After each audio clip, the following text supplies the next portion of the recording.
कानों से भगवत चर्चा नहीं सुहाती। बस वो बात बताओ जिससे हमारी कामना की पूर्ति हो जाए। जो कहो हवन कर दे। ये हवन से, ये ताबीज बांधने से, ये घोड़े की नाल की अंगूठी पहनने से ये बुरा लगेगा सबको। कुछ नहीं होता, कुछ नहीं होने वाला। पापाचरण करो, पूरा एक टैंकर तेल चढ़ा दो शनि भगवान में, पर तुम्हारा नाश करेंगे। क्योंकि वो तेल से प्रसन्न नहीं होते, वो हरि के शरणागत से प्रसन्न होते। ये सब हरि के अनुचर हैं, सब हरि के अनुचर हैं। जानकी नाथ सहाय करे तो कौन बिगाड़ सके नर तेरो। ये शुक्र शनिचर राहु केत सब क्षण में हुई है तेरे चेरो। जानकी नाथ सहाय करे कौन बिगाड़ सके। महाप्रभु हरिवंश चंद्र जी कह रहे, जो पे कृष्ण चरण मन अर्पित तो करी है का नवग्रह रंक। ये बेचारे नवग्रह भिखारी क्या तुम्हारा कर सकते हैं। यदि तुम बादशाह श्री कृष्ण के दास हो तो ये चाहे जिस नक्षत्र में बैठे हो तुम्हारे अनुकूल चलेंगे, तुम्हारे अनुकूल चलेंगे। तेल चढ़ाने की जरूरत नहीं, अपने को चढ़ा दो श्री हरि के चरणों में। और हरि से विमुख हो तो तेल नहीं, तुम चाहे तेल की फैक्ट्री इन्हीं के ऊपर लगा दो। लेकिन ये सेवक हरि के हैं और हरि के तुम विमुख हो तो ये प्रसन्न हो ही नहीं सकते, तुम्हारा पतन ही होगा। पर ये संसार समझता नहीं। भगवान नाम से मतलब नहीं, भगवत आराधना से मतलब नहीं। अरे भाई ये लोकपाल हैं, जानते हो भक्त को भी काम क्रोध क्यों सताता है। ताकत नहीं इनकी प्रवेश कर जाए, अहंकार है इसलिए। और भगवान को अहंकार अच्छा नहीं लगता, इसीलिए भगवान के सब दूत हैं चढ़ बैठते हैं। देख तू कितना बड़ा साधक, कितना बड़ा भजनानंदी, दिखा हमें। अब फेल तो मैं भगवान की शरण, तो हो ना भगवान की शरण। और भगवान की शरण में हो जाए तो यही महासुख प्रदान करने लगते हैं, और कोई नहीं, इन्हीं के लड़का बच्चा है। द्वारिकाधीश के पुत्र रूप में कौन प्रकट हो रहा है? भगवान कामदेव, जो प्रद्युम्न अवतार है, साक्षात कामदेव हैं। कामदेव साक्षात आ रहे हैं। हम प्रभु से विमुख हो, कोई हमारा सहयोग कर सकेगा? कोई नहीं कर सकता। और अगर करने गया तो वो भी उल्टा टंग जाएगा। ये भी बात समझ लो। भगवान देख लो, हम आपको उदाहरण बता रहे हैं। तो कैसे काशी नरेश, पौंड्रक, ये सब मिलकर भगवान के विरोध में हुए। भगवान ने सुदर्शन चक्र को छोड़ा, काशी नरेश पौंड्रक सबका उद्धार किया। और काशी नरेश का पुत्र था सुदक्षिण। उसने विचार किया कि ये तो बहुत बड़े अपमान की बात है। भगवान शंकर की नगरी में रहता, काशी में महामृत्युंजय है, काल के भी महाकाल हैं। पंडितों से कहा ऐसा उपाय नहीं कि हम द्वारिका को भस्म कर दें। बोले है, भगवान शिव के ऐसे ऐसे मंत्र हैं कि वो तो विनाशकारी भी तो है ना, वो बहुत सुंदर भी है। कर्पूर गौरम करुणावतारम संसार सारम, करुणा के स्वरूप है। आशुतोष नाम है। एक चुल्लू जल में ऐसा कोई देवता नहीं मिलेगा जो संसार में कोई देवता नहीं खाता, वो इन पे चढ़ाए जाते हैं। अकौड़े का फूल, धतूर का फल ये कोई पता है? नहीं पता। इतने से वो प्रसन्न, इसीलिए वो आशुतोष रीझ जाए तो पूरा नगर का नगर सोने का ऐसे दे दिया, लंका उन्हीं दे दिया। और अगर दृष्टि बदल जाए तो हनुमान जी बनकर पूंछ में आग लगा को श्रीलंका को नाश कर। बड़े विचित्र है। हाँ है भगवान शंकर विनाशकारी, द्वारिका को भस्म कर सकते हैं।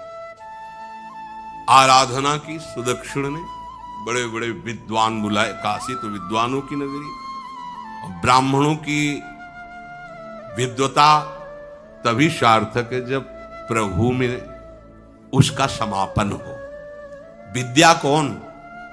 जो भगवान से मिला दे। अविद्या कौन? जो अहंकार माया में लगा दे। तो उन विद्वानों की ये समझ में नहीं आया कि किसके विरोध में मुझे अनुष्ठान में बैठालना है।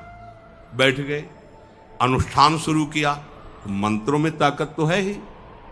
भयंकर कृत्या प्रकट हुई, विश्व का विनाश करने की सामर्थ्य रखने वाली। मंत्रों के द्वारा उसे प्रेरित किया, जाओ द्वारिकापुरी को ही भस्म कर दो। और ये पता नहीं था कि द्वारिकापुरी ब्रह्मा की बनाई हुई नहीं है, सारी की सारी शक्तियां ब्रह्मा की बनाई हुई चीज पर बिगाड़ सकती हैं, लेकिन चिदानंद धाम में इनका तो प्रवेश ही नहीं। अब दूर से द्वारिका में दिखाई दिया भयंकर ज्वाला में कृत्य आ रही, लोग भागकर भगवान के पास गए, प्रभु कोई भयानक मंत्र से आविष्ट होकर कृत्य आ रही जो नष्ट करना चाहती द्वारिका। तुम्हें घबराने की जरूरत नहीं, ना बताने की जरूरत है। द्वारिका हर समय सुदर्शन से सुरक्षित है, और सुदर्शन कोई जड़ चक्र नहीं है, वो चैतन्य भगवत पार्षद है। जब जहां जैसा अवसर आता है वैसा वो रूप रख लेते हैं। एक को मारना है तो 100 अरे वाले, हजारों को मारना है तो 1000 अरे वाले, और अगर पूरा सिस्टम विनाश करना है तो अनंत अरे वाले सुदर्शन चक्र हो जाते हैं। और जब सेवा ये नहीं होती तो हाथ जोड़े भगवान के पास खड़े रहते हैं। ये कोई जड़ वस्तु नहीं कि तलवार है भगवान की तो तलवारें बनी खड़ी रहेगी, नहीं, पार्षद स्वरूप है। आवश्यकता हुई वही कौमुदी की गदा सुदर्शन, ये सब दिव्य है। पांचजन्य शंख सुदर्शन चक्र सेवा में थे। भगवान ने आदेश किया, देखो क्या है, सुदर्शन चक्र ने दौड़ाया कृत्या को, वहीं चल जहां से आई तू, वहीं ले गए जहां पंडित लोग सब सावधान, मंत्र से अपने को सुरक्षित किए। ये बड़े खतरनाक अनुष्ठान होते हैं, जो मारण अनुष्ठान होते हैं, बहुत खतरनाक होते हैं। मतलब अगर सही माने में वो भगवत आराधक नहीं है तो फिर नष्ट भी कर देंगे, ऐसा नहीं। तो एक प्रसंग आता है कि एक शालिग्राम भगवान को नचा करके पैसे लेते थे। बहुत से लोग इकट्ठा हो गए, तो चमत्कार को देखने वाले संसारिक जन होते हैं, तो ऐसे शालिग्राम रखते, ऐसे करते, शालिग्राम ऐसे ऊपर उठते, ऐसे ऐसे ऐसे ऐसे नचाते, और लोग अरे देखो भगवान इनके इशारे से नाच रहे हैं। एक भक्त तो उसी नगर में एकांत में भजन करते थे, बड़े कई शिष्य उनके थे, भिक्षा मांगने हो गए, उन्होंने देखा आके गुरुजी से, उनका ऐसा भक्त कभी कर ही नहीं सकता। भगवान का भक्त अपने भगवान को प्रदर्शन नहीं बनाता, ये तो कोई तांत्रिक है, भक्त नहीं है। भक्ति की अलग संज्ञा होती है। ये कोई तंत्र सिद्ध आदमी है जो भक्ति का नाटक करके लोगों को ठग रहा है। बोले महाराज फिर आपको चलना चाहिए, क्योंकि हजारों लोग उससे प्रभावित हो रहे। बोले हम गए तो उसका सब बंद हो जाएगा, ये दुकान मकान। बोले चलो ना महाराज, बड़ा ऐश्वर्य जमा हो रहा था, लोग भेंट जा। वो गए, बस अंदर से नाम जप करते हुए जो खड़े हुए तो कुछ नहीं, कोई भी उसका मंत्र वो आसपास दृष्टि डाला, कौन आया नया, उसी में देखे फटे पुराने कपड़े पहने, तेज से चमकते हुए भक्त। तो उनका तुम चले जाओ यहां से। उनका नहीं, हम चले जाने के लिए नहीं आए, हम आपको बताने आए, ये नाटक मत करो, अगर सही आराधना करो इनकी तो ये लोग क्या देंगे, ये तो परम पद दे देंगे, शालिग्राम भगवान है, आप भगवान का ऐसा प्रदर्शन करते हो। अब लोगों का विरोध शुरू हुआ, क्योंकि इतने बड़े संत जब बोल रहे तो सब लोग, अब उसको बहुत बुरा लगा कि हमारी तो सारी दुकान बंद हो गई। और एकांत में जाकर उसने मूठ का प्रयोग किया। ये मारण होता है मंत्रों से, एक खप्पर में आग जैसी जलती है, उसमें अभिषिक्त करके भेजा जाता है, और जिसके पास भेज दिया गया वो उल्टी में खून, शौच में खून, 2-4 जितना समय रखा गया उसके अनुसार मर जाएगा वो। पर ये साधारण लोगों की, भजनानंदियों के ऊपर नहीं। भजन वाले मत डरे, साप ताप रोग शोक किसी का श्राप भी आपको छू नहीं सकता। कोई ताप, कोई दोष, कोई रोग, कोई मारण, कोई मूठ, किसी की सामर्थ्य नहीं। राधा राधा राधा, जिनके चरणों में सुदर्शन चक्र बसता है वो है किशोरी जी, जो लाल जो हाथ में रखते हैं ना, श्री जी के चरण चिन्हों में सुदर्शन चक्र है। वो मूठ गई महात्मा की कुटिया के सामने, और बस जैसे मक्खियां भिनभिनाती ऐसी आवाज आई, बस वैसे नाच रही थी बाहर। तो वो डेहरी के पास आए और उनका, हमारे दृष्टि में भगवान की सिवा कोई नहीं, आप में भी भगवत शक्ति है, क्या आप ये नहीं समझते हैं कि निरपराध के लिए मारण किया गया है? हमारे में सामर्थ्य है, हम आपको अभी नष्ट कर सकते हैं। अरे भगवान के नाम में आप जाओ और उनको दंड दो। कोई मंत्र नहीं पड़े थे, मूठ वापस हुई और मुंह से खून, सौंच से उन्हीं के त्राहिमाम मच गया। फिर उनको लगा कि मुझे जाना चाहिए उसकी रक्षा के लिए। गए, भगवान नाम स्पर्श करते हुए इसे माथे पे हाथ, सब शांत हो गए। बोले अब अवसर हम दे रहे हैं, अब नाम जप कर लो, नाटक बंद। उस चरणों में गिरा, उसी दिन शिष्य बन गया। तो सुदर्शन चक्र ने कृत्या को नष्ट नहीं किया, वहां द्वारिका में दौड़ाया। जब काशी पहुंची, काशी भगवान विश्वनाथ जी के त्रिशूल में बसी हुई है और शिव की दृष्टि से सुरक्षित है। जो वहां श्रद्धा पूर्वक वास करे उसका मोक्ष अनिवार्य है। तारक मंत्र देकर शिव करते हैं, पर उस कृत्या को सुदर्शन ने नष्ट किया और जितने ब्राह्मण थे सबका राधे राधे, और पूरी काशी में आग लगा दी। विश्वनाथ जी मुस्कुराए, नाराज थोड़ी, क्योंकि विश्वनाथ जी ने कह दिया था यदि ब्राह्मण विरोधी कोई है तो हमारा ये मारण काम कर जाएगा। और उनको ये समझ में नहीं आया कि नमो ब्रह्मणे देवाय भगवान का नाम है, वो जानते थे। तो कोई भी भगवत विरोध भाव लेकर के किसी भी देवता की आराधना करके कुछ नहीं होने वाला।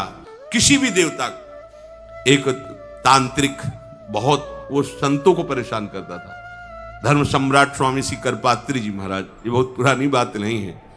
उन्होंने संतों ने आगे बताया कि बहुत अपमान कर देता है। उन्होंने कहा ठीक गए, हाँ भाई शुरू हो जाओ तुम, जितना तुम्हारे पास तंत्र है हम एक भी मंत्र नहीं बोलेंगे, दंड लिए हुए हम एक भी मंत्र नहीं बोले, हम केवल खड़े हैं, तुम प्रयोग करो। वो जो उसके तंत्र के प्रयोग, नारायण नारायण नारायण नारायण, कुछ बोले अब हम प्रयोग करें। तो उठा, साष्टांग दंडोत हुआ, बोले आप धर्म सम्राट करपात्री जी हैं क्या? क्योंकि इतनी सामर्थ्य केवल उन्हीं में है जो मुझे रोक सके दूसरे। बोले बंद कर दो, दोबारा शिकायत नहीं आनी चाहिए हमारे पास। तंत्रों में बड़ी सामर्थ्य होती है, लेकिन भगवान में अनंत सामर्थ्य होती है, अनंत सामर्थ्य होती है। इसलिए हमें कभी भी प्रभु से विमुख होकर कोई भी देवता बचा लेगा ऐसा सोचना भी नहीं कि हम किसी की आराधना करके, ऐसा नहीं, वही आपको नष्ट कर देगा। भरत जी को, जड़ भरत जी को पकड़ ले गए जो चोर लोग थे, दस्यु लोग। उन्होंने देवी जी को कहा, बड़ा भ्रम है यार, वो जगत माता है, अम्मा है सारे जगत की, और बकरे की बलि दे लेते। उनका बच्चा बकरा नहीं हुआ क्या? जब जगन माता है, जगदम्बा है, जगद अम्बा है वो, तो क्या ये छोटे छोटे जीवों को जो बलि देते हैं, क्या उनको ये पता नहीं कि ये उनकी अम्मा है? उनके सामने काट रहे हो, मां तो मुझसे प्रसन्न होगी। काट लो, अभी अवसर आएगा तब तुम्हें पता चलेगा।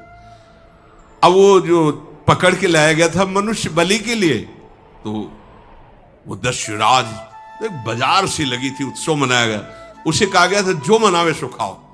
तो जहां जाता अच्छे अच्छे पदार्थ खाता। दुकान वाले ने खा ले, थोड़ी देर बाद गड़ासा चले गए। बोले क्यों? तो बोले तुम्हें पता नहीं क्या? बोले नहीं। बोले बलि के लिए लाए गए हो। अब तो जलेबी मुंह की मुंह में रह गई। इसके बाद गड़ासा चले, आसपास देखा तो रक्षक इधर उधर थे, भाग लिया। अब रक्षकों ने देखा कि वो तो है ही नहीं। अब उनको बड़ा भय लगा। अब वहां कोई फोटो थोड़ी खींची गई थी कि बलि किसकी चढ़ानी है। अब वो भागे। महाराज बैठे थे पद्मासन में, जड़ भरत जी ब्रह्माकार वृत्ति, इन्हीं को पकड़ ले गए। बढ़िया तगड़ा तंदुरुस्त है। और दस्युराज ने कहा बलि जो वो लाया गया, हाँ महाराज, हष्ट देख के प्रसन्न हो गया। तेजो में हष्ट पुष्ट ब्रह्माकार वृत्ति इनकी। बोले स्नान करवाओ। सालों से स्नान नहीं हुआ तो को उट्टन लगा के स्नान कराया। खीर पुआ रबड़ी रसगुल्ला सामने भोग लगाओ, दबा के खूब खीर पूरी रबड़ी पाए। अब वो तो भगवान के प्रेमी भक्त है, ब्रह्माकार स्वरूप है, अपने स्वरूप में स्थित है। इसके बाद तिलक लगाया। बोले गर्दन झुका। भरत जी अंदर से कह रहे खीर खाया ना, अब गर्दन भी झुका, गर्दन भी कटेगी।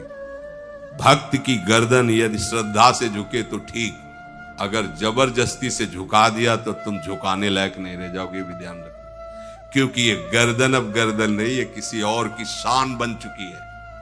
भक्त की गर्दन किसी की शान है, और वो उनकी शान है जो सबकी जान है।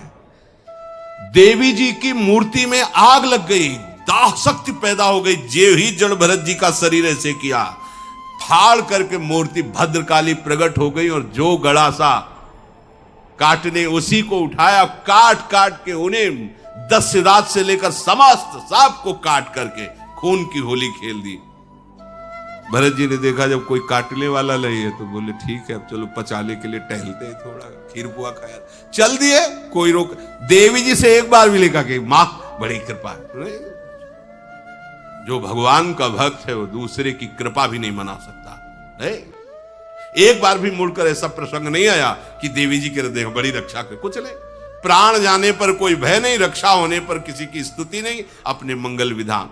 हरि आश्रय, सत्संग हरि आश्रय देता है, बहुत बड़ा बल हरि है, मान लो। एक दिन आपसे कह रहे थे कि जब आपने देखा नहीं उनको, उनसे बात नहीं हुई और आप उनके जनों से बात सुनकर उनकी तरफ चल पड़े, इस बात से हरि आपके ऋणी हो जाते हैं। भगवान इसी बात से ऋणी हो जाते हैं। बस ये बात आप हृदय में बैठा लीजिए। जैसे लोग प्रश्न करते हैं ना कि हमने भगवान को देखा नहीं, भगवान को हम कैसे, किसी की बात तो मान लो ना। आप मान लो, वो तो आपके अंदर भी बैठे हुए हैं, वो आपको इतना प्यार देने लगेंगे। जहां कोई सहायक नहीं होगा वहां हरि आपको दिखाई देंगे, देख लेना। बिगड़ी ऐसे क्षण में बन जाती है, ऐसा लगता है गला कटा तो वो तलवार गले तक आएगी, हार बनकर सुगंधित फूल बन जाएगी, पर गले तक आने आने तक तुम्हारी निष्ठा देखी जाएगी। नहीं नहीं, बस मेरे हरि का यही विधान, वो आते आते हार बन जाएगी। वो तलवार तुम्हारा गला नहीं काट पाएगी, क्योंकि गले में हरि नाम चल रहा है। मान लो हमारी महालक्ष्मी चरण चापती रहती, क्या चाहिए तुम्हें, क्या चाहिए।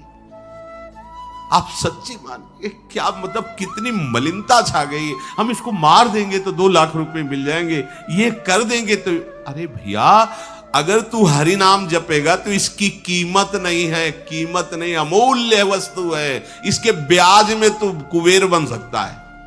मूल तो कभी खत्म होता ही नहीं है, ब्याज में तू ब्रह्मा बन सकता है। बनना तो चाहे, भक्तजन तो कहते हैं नहीं चाहिए मुझे ब्रह्मा का पद, परमेष्ठी पद, नहीं चाहिए सम्राट पद, नहीं चाहिए योग की सिद्धियां, मुझे प्रभु आपकी दास्ता चाहिए। ये बात कितना महासुख होगा उस भक्त को जो इन बातों को कह रहा है, नहीं चाहिए मुझे मोक्ष सुख नहीं चाहिए। वो ऐसे थोड़ी कह रहा है, श्रद्धा से नहीं कह रहा, अनुभूति से कह रहा है, मुझे नहीं चाहिए ये सब, इनमें वो सुख नहीं है जो आपके चरणों के समीप रहने में सुख है। नहीं सत्संग भजन नहीं हरि को, श्रवण न राम कथा अनुरागी। सुत बीत दार भवन ममता निसि सोवत अति न कबहु मति जागी। अरे तेरी बुद्धि सो रही है, जगा दे। पुत्र में, रुपया में, स्त्री में, मकान में, इसमें सबकी ममता होती है, सबकी, जितने सृष्टि में पैदा हुए। केवल सत्संगी की नहीं होती। जो असली सत्संगी है उसकी ममता प्रभु के चरणों में होती है, क्योंकि वो जानता है सब रूपों में प्रभु ही है, ये सब पसारा प्रभु का ही है, इसलिए ममता उसकी प्रभु के चरण। एक अहमता ममता ये जग में है दुख जाई, ये जब श्री जी की ओर लगे तो होत परम। जाग जा, बिना जागे दुख दूर नहीं हो सकता। जैसे स्वप्न में हम देख रहे हैं कि समुद्र में डूब रहे हैं, अब जागृत में आसपास सैकड़ों नाव लगा दे तो बच जाएगा क्या वो? क्योंकि वो तो सो रहा है और वो स्वप्न में देख रहा है। अब हम नाना प्रकार के तैराकों को बाहर तैनात रखें तो उसको कोई सुख मिलेगा क्या? क्योंकि स्वप्न में उसको अगर सुखी करना है तो एक ही उपाय, जगा दे। जगा दो तो ना समुद्र रह गया ना डूबना रह गया। ऐसे ही संसार में मोह से ऐसे ग्रसित जीव है, भाई इतना ही सुखचार है, और उसी स्वप्न में वो दुख से निवृत्त होना चाहते हैं। अब हम बाहर से उनकी कामनाओं की पूर्ति करने वाली बात करें तो क्या वो सुखी हो जाएंगे क्या? इसीलिए कोई साधु जो भगवत मार्ग का पथिक है वो कभी सपोर्ट नहीं करेगा जाओ ऐसा, वो जाओ ऐसा ही है जैसे उस स्वप्न में समुद्र में डूब रहा है, बाहर से हम जल जहाज नाव तैराक सब लगा रहे हैं, लेकिन वो नहीं सुखी होगा, क्योंकि उसके सुख का कारण तब बनेगा जब स्वप्न हटे। स्वप्न तब हटेगा जब वो जागे। जो सपने सिर काटे कोई, बिन जागे दुख दूर न होई, तो उसको जगा दो। साधुजन क्या करते हैं? जगा देते हैं उसको। जागो, कहां मोह निशा सब सो निहारा, देखे स्वपन अनेक प्रकारा, यही जग जामिन जागे जोगी। योग भगवान से जो तुमने वियोग कर रखा है, तुम जगो। जे ही जगोगे तो जे ही जाने जग जाए हेराई, जागे जथा स्वपन भ्रम जाई। कोई नहीं यहां। एक कल श्लोक, मत्तः परतरम नान्यत किंचित अस्ति धनंजय, मेरे सिवा कोई नहीं। ये कब पता चलेगा? जागने पर। तो हमें ये बहुत कुछ दिखाई दे रहा है, स्वप्न है। उमा कहूं मैं अनुभव अपना, सत हरि भजन जगत सब सपना। तो बोले तुलसीदास हरि नाम सुधा तजी, सठ हठ पियत विषय विष मांगी। अगर कहीं संतों के पास भी गए तो क्या मांग रहे हैं? हठ करके विषय विष मांग रहे हैं। वो आत्मदेव नाम के एक ब्राह्मण थे, सब कुछ समृद्धि थी, संतान थी नहीं, बड़े दुखी गृहस्थी में। हमारा कुल चलाने वाला होना चाहिए। बड़ा भ्रम बैठा हुआ, हमारा कुल चलाने वाला नहीं, सब बेकार, जीवन ही बेकार हो गया। बिना गुरु के यदि शास्त्र पढ़ोगे ना तो भ्रमित हो जाओगे। स्पष्ट लिखा, पुत नाम के नरक की उसको प्राप्ति होती जिसके संतान नहीं होती। अब तो गृहस्थ में बेचारा पड़े परेशान। उन्होंने सोचा इससे अच्छा है आत्महत्या कर लें। बहुत संतों के पास जाकर के यज्ञ करके सब अपनी कामनाओं की पूर्ति चाहते, दान पुण्य दे करके। उसने भी जितना उपाय हुआ किया, नहीं हुई संतान। मरने के लिए जंगल में उधर से एक सन्यासी जी आ रहे थे। देखा साधु तो ब्राह्मण तो थे, उठे प्रणाम किया। देखा उनको उदास क्यों हो? उनका महाराज उदास ही नहीं, मैं तो आत्महत्या करने आया हूं यहाँ जंगल में। अरे ये तो महापाप है, आत्महत्या तो बड़ी दुर्गति का कारण है। बोले महाराज अगर आप बचाना चाहते हो तो आप कृपा करो। क्या क्या चाहते हो? बोले हमारे पास सब कुछ है, बेटा नहीं दोगे तो हमारा जीवन बेकार। तो उन्होंने अंतर्दृष्टि से देखा और कहा 7 जन्म तक तेरे पुत्र नहीं, भाग्य में तेरे लिखा है। तो उसने कहा फिर तो अभी मरते, आत्महत्या करते। हम 7 जन्म की बात, हम 7 दिन नहीं जिएंगे, हमें पुत्र चाहिए। संत का दयालु। देखो जिनके पास तपस्या और भजन का धन होता है, जब भगवान अधीन है तो कुछ भी कर सकते हैं, कुछ भी कर सकते हैं। प्रारब्ध मिटाना कोई बड़ी बात नहीं। प्रारब्ध जानते, कोई देवता थोड़ी है, तुम्हारा पीछे का किया हुआ कर्म है। और इधर चोर का भजन है, भजन के प्रभाव से कर्म को नष्ट करने में देर थोड़ी लगती है। ये तो अच्छे शुभ कर्म करो तो तुम्हारा प्रारब्ध बदल जाएगा। भजन का प्रयोग प्रारब्ध बदलने के लिए थोड़ी है। पर वो ऐसा हट किए तो उनका देखो, हट करने से लाभ नहीं मिलता है। उनका हमें उपदेश नहीं, हमें पुत्र चाहिए। अगर आप भगवत प्रेरित होकर यहां आए हो तो आप हमें। तो उन्होंने तपस्या के बल से फल की रचना की। उनका जाओ अपनी पत्नी को ये फल पवा दो और इससे निश्चित पुत्र होगा। बहुत प्रसन्न, अब कामना पूर्ण थी तो देख लो, प्रभाव देखो कामना का। प्रसन्न हुए आए। धुंधुली नाम था उनकी पत्नी, नाम भी बहुत बढ़िया था, धुंधुली। वो कहा कि देखो ये फल खा लो, तुम्हारे संतान हो जाएगी। बहुत मीठी बात बोलती थी, मृदुभाषी, कपट हृदय। अलग अलग क्षेत्र होता है, हृदय कपट और मुख में मीठी बात। बहुत संभल के व्यवहार करना चाहिए ऐसे लोगों से।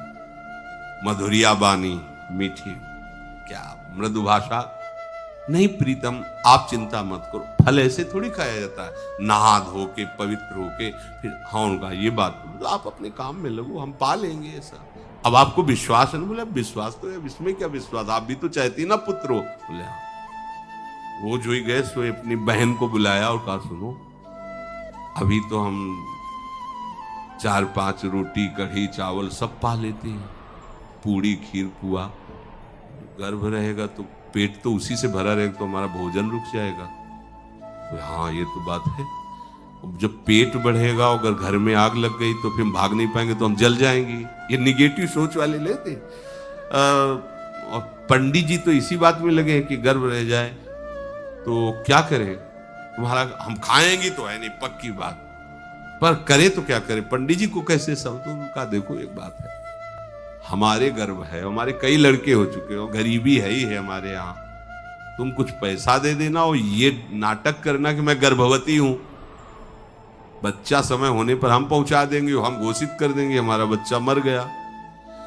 तो पंडित जी को तुम नाटक में बताते रहना कि गर्भ है, बच्चा हो जाए, पंडित जी कह देना बच्चा हो गया है, तो बोले दूध पिलाने की समस्या आएगी, तो बोले ये तुम कह देना कि पहला पहला बच्चा है, हमारे वक्षा स्थल में दूध नहीं, हमारी बहन का था तो मर गया बच्चा, तो उनको बुला लेती तो बात बन जाए, बढ़िया बात हो गई। परीक्षा के लिए फल गाय को खवा दो, गाय को खवाया, ठीक समय पर गोकर्ण जी प्रकट हुए, दिव्य तेजोमय बालक, कान केवल वो गाय के, बड़े ही विद्वान और भगवत भक्त संत के द्वारा कहा था 7 जन्म तुम्हारे भाग्य में, बच्चा नहीं तो नहीं है, देखा गाय के हो गोकर्ण जी प्रकट हुए। उधर उनके जो बच्चा पैदा हुआ उसे ही नाटक के द्वारा पहुंचा दिया गया, वैसे ही पूरा जैसा पहले पक्का हुआ। अब उसने कहा कि हमारे तो स्तनों में दूध नहीं, हम अपनी बहन को बुला लें, उनका बच्चा मर गया। हाँ हाँ, हमारा बच्चा स्वस्थ होना, आप बुला लो, उसको हम धन भी देंगे, वो हमारे बच्चे की सेवा कर। अपने नाम से जोड़ करके उसका नाम रखा धुंधकारी, धुंधुली और धुंधकारी, अज्ञान का साक्षात स्वरूप। और जैसे ही वो अवस्था बढ़ती गई तो उसके पापाचरण बढ़ना शुरू हुई, बच्चों के साथ खेलता, खेलते हुए बच्चों को उठा लेता और कुएं में डाल देता, मतलब घोर अत्याचार। गोकर्ण जी हर समय भजन साधन शास्त्र स्वाध्याय, जब और बड़ा हुआ तो माता जी को अपने डंडों से रोज पूजन करता, पिताजी को गाली लात थप्पड़, पिताजी तो रो पड़े। गोकर्ण जी से कहा कि बेटा हमारी गाय से प्रकट हुए पर भरोसा आप ही का है, बचा सकते हो, तो बोले पिताजी जाओ यहां से, भाग जाओ यहां से, एकांत जंगल में जाकर भगवान श्री हरि का भजन करो। उन्होंने 2 श्लोकों में प्रदेश किया। दूसरा श्लोक ये, धर्मम भजस्व सततम त्यज लोक धर्मान, सेवन सदा साधु पुरुषं जहि काम तृष्णाम, अन्यस्य गुण दोष चिंतन मास मुक्त्वा, सेवा कथा रस मोहो नितराम पिबत्वम। हे पिताजी, अब तुम लोक धर्म का त्याग करके भागवत धर्म को स्वीकार करो, एकांत में जाकर साधु महापुरुषों के संग से उनके उपदिष्ट उपदेश के अनुसार आचरण करो, प्रभु की लीला कथा सुनो, ना कोई कामना ना कोई तृष्णा, किसी के गुण दोष का वर्णन मत करना, और सदैव भगवत सेवा भावना में रहना, इसी जन्म में तुम्हें भगवत प्राप्त। वो तो उधर गए, इतनी पिटाई की उसने माँ की, माँ कुएं में गिरकर आत्महत्या कर ली। फिर तो मनमानी आचरण, कुछ वैश्याओं को रखा और चोरी करके लाया। वैश्याओं ने सोचा किसी दिन पकड़ा जाएगा ये और हम, तो उसके हाथ पैर बांध दिए चारपाई में, ला के मुख में अंगार डाल, वो मरा भयानक प्रेत। कामना ने क्या किया, सर्वनाश। किसी को हरि विमुख होकर कभी सुख मिल सकता है? आप संतों के पास जाइए, अपनी कामना रखिए। हम ये नहीं कहते कि कामना तुम त्याग पाओगे, कामना रखिए, भगवान के पास जाइए, अपनी कामना रखिए, क्योंकि आप कामना से युक्त हैं। पर छूट इतनी दे दीजिए कि जिसमें हमारा मंगल हो वो करना। जैसे नारद जी भगवान से अपनी कामना रखते हैं कि हमारा ब्याह करवा दीजिए, और बाद में एक छूट दे देते हैं कि जेहि विधि होए नाथ हित मोरा। तो हरि को अच्छा लगेगा, गुरुजनों को अच्छा लगेगा कि इस कामना से इसका कोई जीवन बाधित नहीं होगा, वो पूर्ण भी कर देंगे। और अगर लगा कि इसका पतन हो जाएगा तो आप रोते रोते भी कामना की पूर्ति नहीं करेंगे। उत्तम बात तो ये है कि कामना हरि की प्राप्ति की करो, वो सर्व सुख स्वरूप है। किसी का अन्य आश्रय अन्य बल ना लेते हुए अपने श्यामा श्याम के चरणों का आश्रय लेकर निरंतर भजन करो, तो ये अनुभव हो जाएगा कि सुख किसे कहते हैं। अभी तुम्हें परिचय ही नहीं मिला, सुख किसे कहते हैं। सुख सच्चिदानंद है, सुख एक रस है, सुख अविनाशी है। वो सुख सदैव बढ़ता रहता है, घटता कभी नहीं। एक रस होते हुए भी प्रतिक्षण वर्धमानम है, कभी कभी अंत नहीं होता इस सुख का। ऐसे अनंत सुख के लिए हमें मनुष्य जन्म मिला है। प्यारे इसे मत खोइए, हर समय राधा राधा राधा राधा राधा, और किसी को दुख मत दीजिए, कोई गंदा नशा मत कीजिए, कोई गंदे आचरण मत कीजिए, गंदा भोजन मत कीजिए जिससे अन्य जीवों को कष्ट हो, ऐसा कोई भोजन स्वीकार मत करो। इसी जन्म में आप देख लेना, इसी जन्म में आपको वो वस्तु मिल जाएगी, निहाल हो जाओ। हम किसी पक्षपात की बात नहीं करते।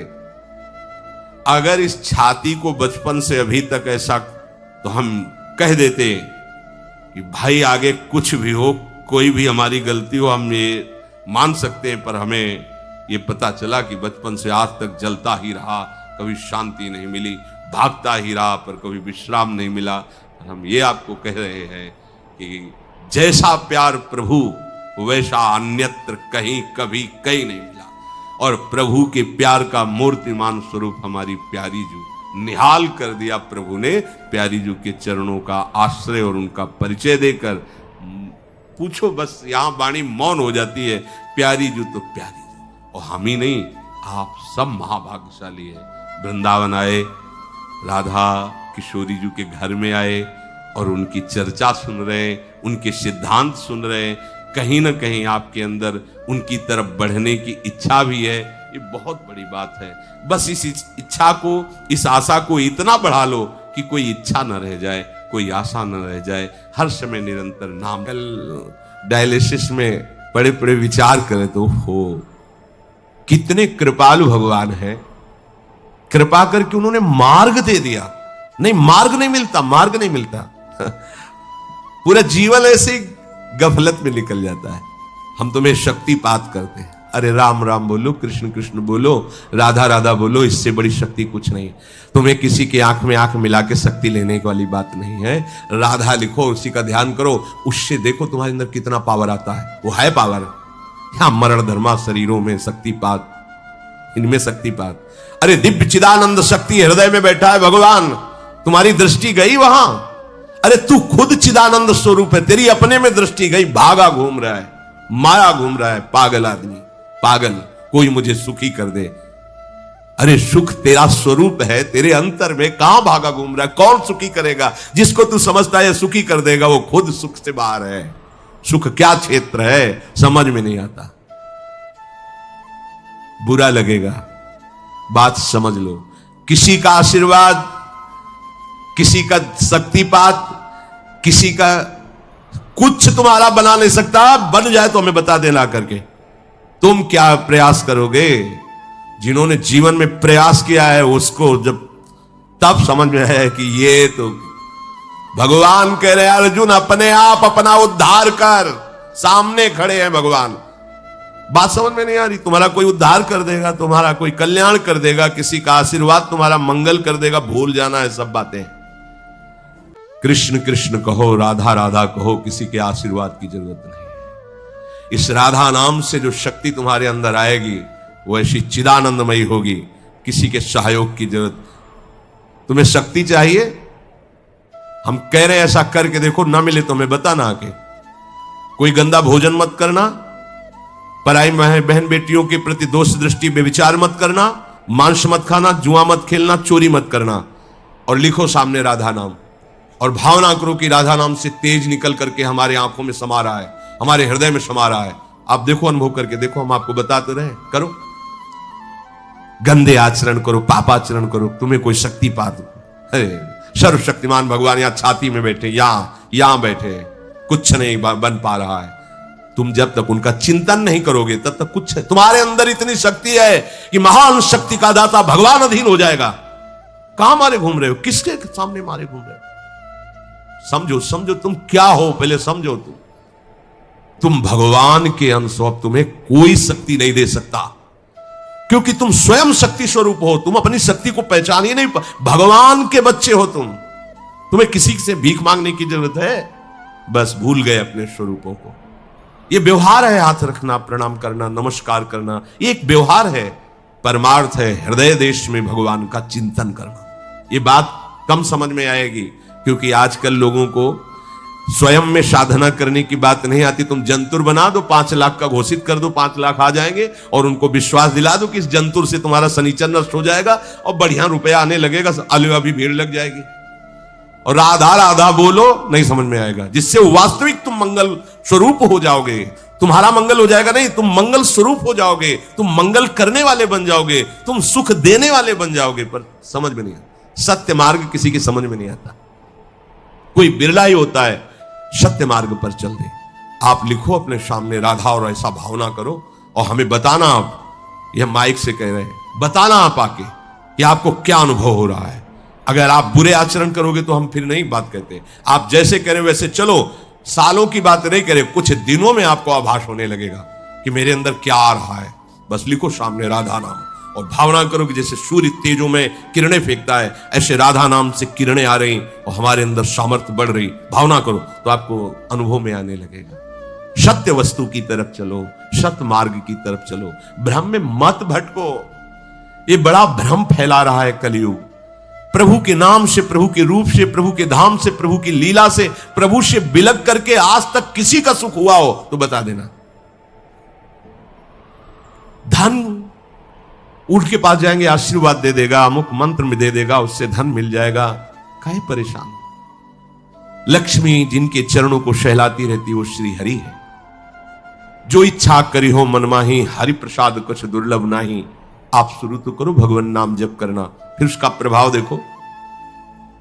सत्य मार्ग को स्वीकार कर लो, थोड़े दिन कष्ट रहेगा, जन्म जन्म का कष्ट नष्ट हो जाएगा। असत्य मार्ग में चलोगे, माना थोड़े दिन तुम्हें सुख रहेगा, पर जन्म जन्म का दुख तुम मोल ले लोगे।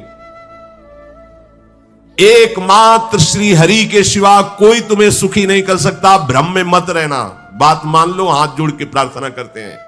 कोई सुखी नहीं कर सकता, किसी का आशीर्वाद सुखी नहीं कर सकता। देखो हम तुम्हें उदाहरण बताते हैं। शास्त्राबाहु अर्जुन बहुत बलवान, 1000 भुजा, 2 भुजा वाले उनको तो चैन नहीं पड़ती। जिसके 1000 भुजा हो वो बहुत बलशाली, ऐश्वर्यशाली। उसने भगवान दत्तात्रेय जी अवधूत शिरोमणि की आराधना की। भगवान दत्तात्रेय जी की कृपा से उसको जवानी, अच्छोण, बुढ़ापा आएगा ही। जब जो चिंतन करे वो भोग सामग्री उपस्थित, 88,000 वर्ष जवान रह करके भोग भोगा। सब ऐश्वर्य वैभव सब, हरि भक्ति नहीं स्वीकार की। अवधूत शिरोमणि भगवान के अवतार श्री दत्तात्रेय जी महाराज,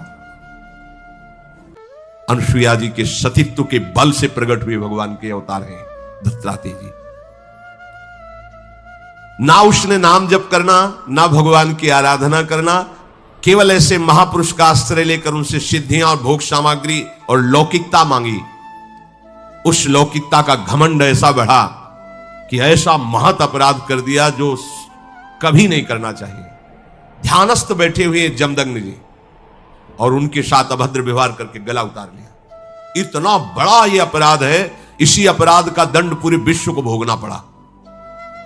21 बार फरसे से काट काट करके पूरे भूमंडल के जो आसुरी स्वभाव के राजा क्षत्रिय थे, कुंड के कुंड खून के भर दिए भगवान परशुराम जी ने। है वंश का विनाश कर दिया। क्या हुआ? इतने बड़े महापुरुष का सेवक आश्रय लेने पर ऐसी दुर्गति, ऐसी बुद्धि की एक ब्रह्म ऋषि का गला उतार ले लिया, जमदग्नि जी का। ऐसी बात। जमदग्नि जी के आश्रम में गए, जमदग्नि जी ने खड़े होकर स्वागत किया कि राजा भगवान का स्वरूप होता है।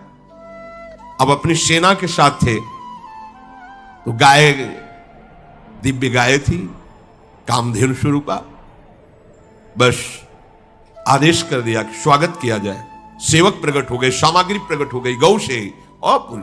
तो उन्हें पता लगा कि ये राज वैभव तो हमारे पास भी इतना तत्क्षण नहीं हो सकता, ये कैसे हो रहा है? तो उनका ये सब गाय का चमत्कार है। बोले ऐसी गाय तो राजाओं के पास होनी चाहिए, अपहरण कर लो। कैसी धृष्टता! वो अपने तपोबल से, भगवत भाव से तुम्हारा आदर कर रहे, तुम्हें तो प्रणाम करना चाहिए। जबरदस्ती अपहरण कर लिया। इतना द्वेष बढ़ गया कि गर्दन उतार दी जमदग्नि जी की। परिणाम में क्या हुआ? हम ये समझा रहे कि किसी का आशीर्वाद तुम्हारा मंगल नहीं कर सकता। और साधु महात्मा तो भगवान का आश्रय लेकर, संत महात्मा ये तो भगवान के अवतार है दत्तात्रेय जी, इनका संग, इनकी सेवकाई और इनकी कृपा। पर क्या हुआ, क्या परिणाम क्या हुआ? ऐसा वैभव, ऐसा ऐश्वर्य। एक दिन नर्मदा में खेल रहा था शास्त्राबाहु अर्जुन, ऐसे भुजाएं उल्टा नर्मदा दिग्विजय करने के लिए दशानन रावण शिविर लगा था, डूबने लगा। बोले ऐसे उल्टा बाढ़ कैसे आ गई? बोले शास्त्राबाहु अर्जुन स्त्रियों के साथ जल खेल कर रहा है, ऐसे कर दिया तो पूरी धारा बंद हो गई। कैसा है शास्त्राबाहु अर्जुन? रावण भी चलत दशानन डोलत।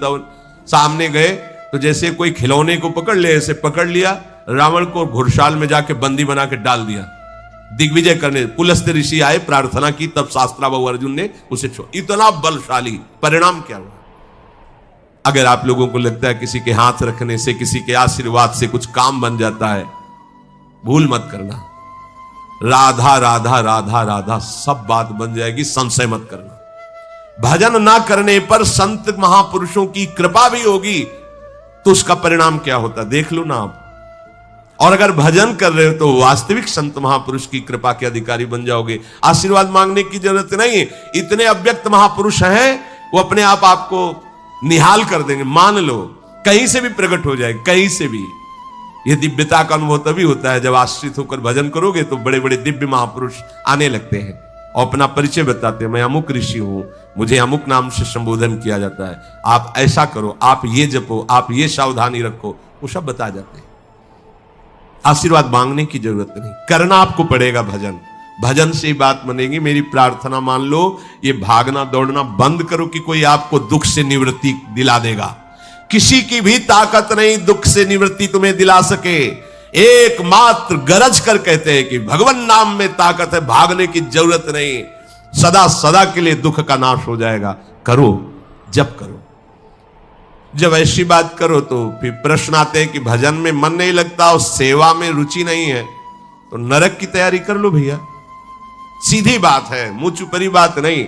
भजन नहीं करोगे, भगवत सेवा नहीं करोगे, मनमानी आचरण करोगे तो उसके लिए फिर व्यवस्था अलग, दंड विधान है।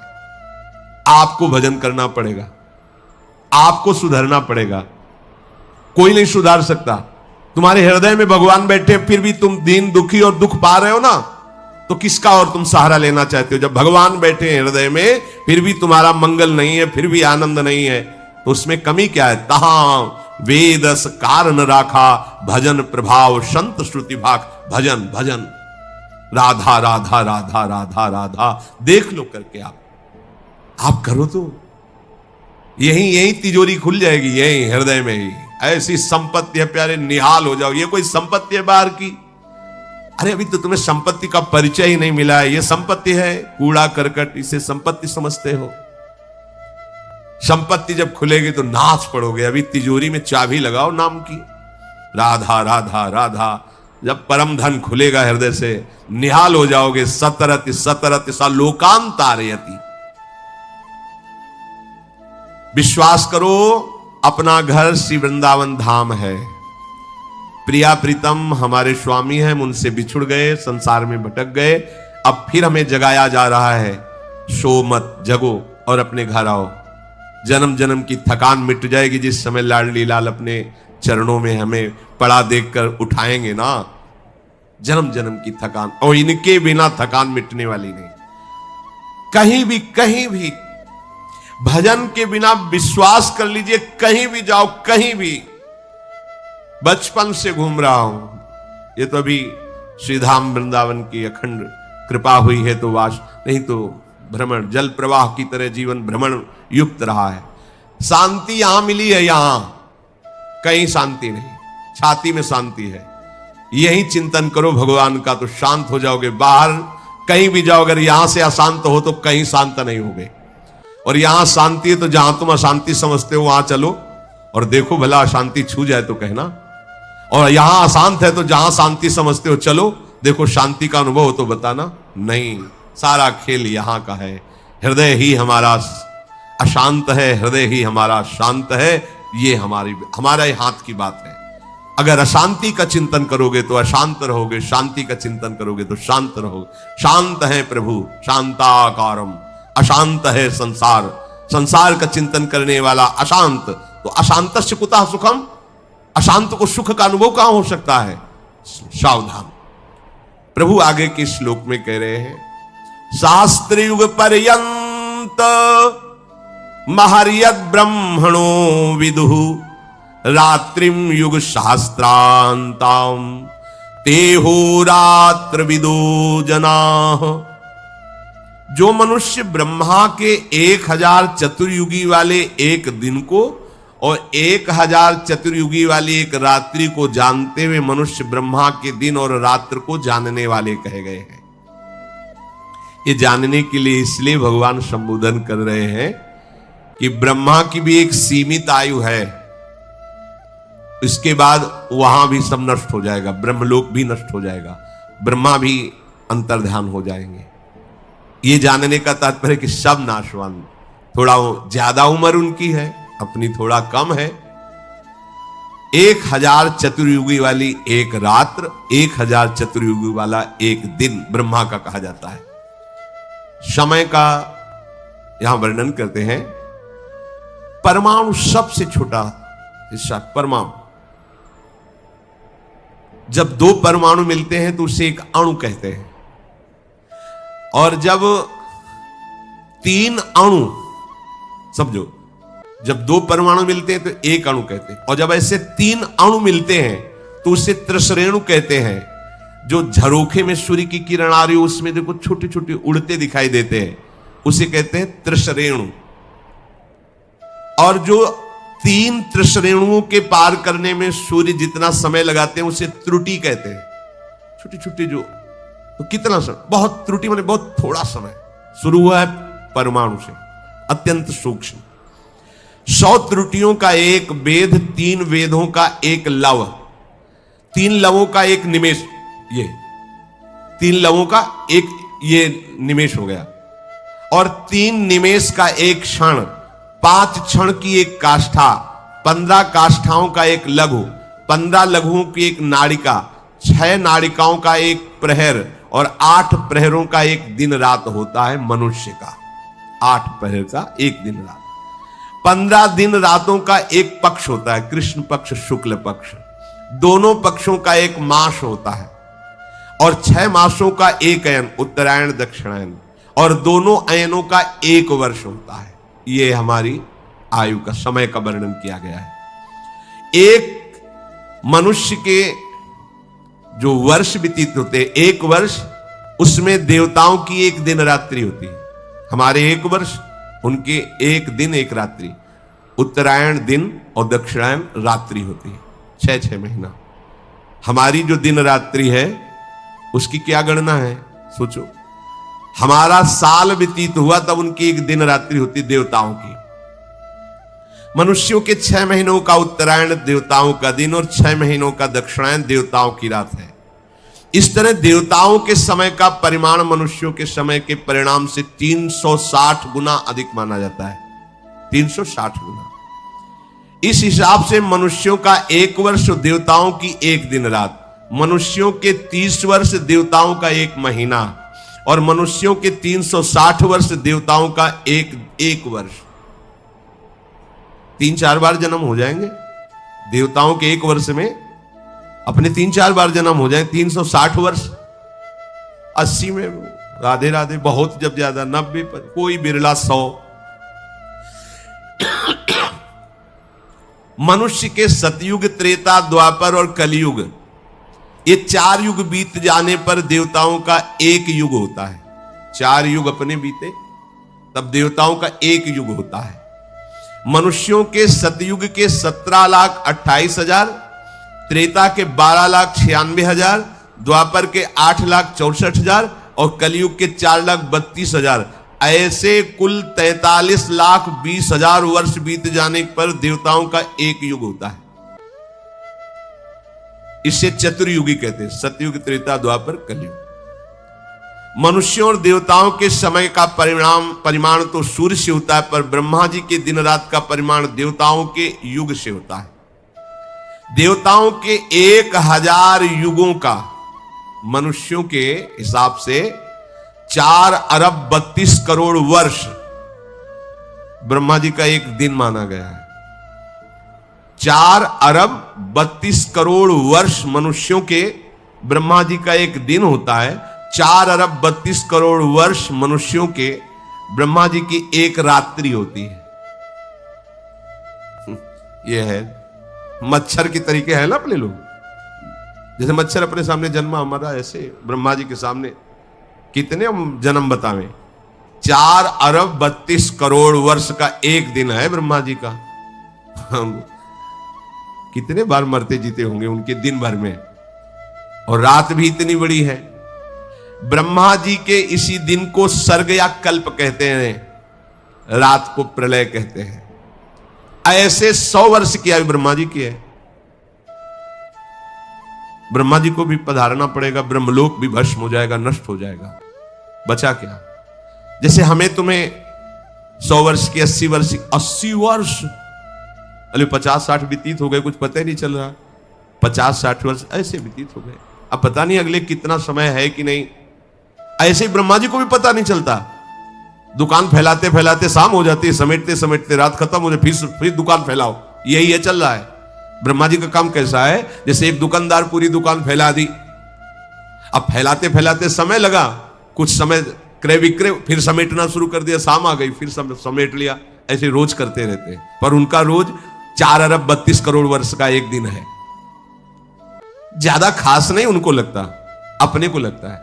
जैसे अपने यहां 1 वर्ष व्यतीत हुआ तो ब्रह्मा जी के यहां उस समय का अनुमान भागवत में वर्णन है। कमल की पंखुड़ी को ऐसे सुई से छेदो वहां, तो यहां 1 वर्ष व्यतीत हो गया। वो बलराम जी की पत्नी का क्या नाम, रेवती, रेवती के पिता महाराज रैवत, ये बड़े तेजस्वी तपस्वी पुण्यात्मा, इनके जैसा कौन होगा। तो ये सीधे 2-4 लड़के देखे तो पता नहीं चल पाया, तो उन्होंने कहा ब्रह्मा जी से पूछ लेते कि बिटिया के भाग्य में कौन दूल्हा लिखा है आपने। वहां गए, वहां नृत्य हो रहा था, तो कुछ क्षण रुके, नृत्य पूरा हुआ, तब ब्रह्मा जी से प्रणाम करके कहा, हाँ कैसे आए रेवती। बोले वो बेटी के लिए दूल्हा ढूंढ रहा था, तो अमुक अमुक कुल के राजाओं के राजपुत्रों को देखा, पर समझ में नहीं आ रहा किसके साथ, तो हम कहा आप ही से पूछ लें, सीधे भाग्य बता दो कि उसके साथ है तो हम कर देंगे। बोले उनकी तो कुल परंपरा नष्ट हो गई। बोले अभी तो आए थे, बोले जितनी देर में तुम यहां नृत्य देखते रहे ना, वहां युगों के युग निकल गए मृत्यु लोक में, कुल परंपरा खत्म हो गई, वो तो है ही नहीं। अब तो द्वापर युग चल रहा है, भगवान का अवतार हुआ है, अनंत फणधारी भगवान शेष बलराम जी के रूप में होते, जाओ वो दूल्हा है उनको ब्याह कर दे। ये है दशा समय की। हम अपने को बहुत मानते हैं, हाँ अभी जिएंगे और कुछ कर लेंगे, मच्छर है मच्छर। वहां देखो 4 अरब 32 करोड़ का एक दिन है, और यहाँ भुनगे की तरह जीवन हमारा है। गर्व कितना कर रहे हैं, वही है कूप मंडूक, कुएं का मेढक उछल उछल, इतना बड़ा समुद्र है, इतना बड़ा समुद्र।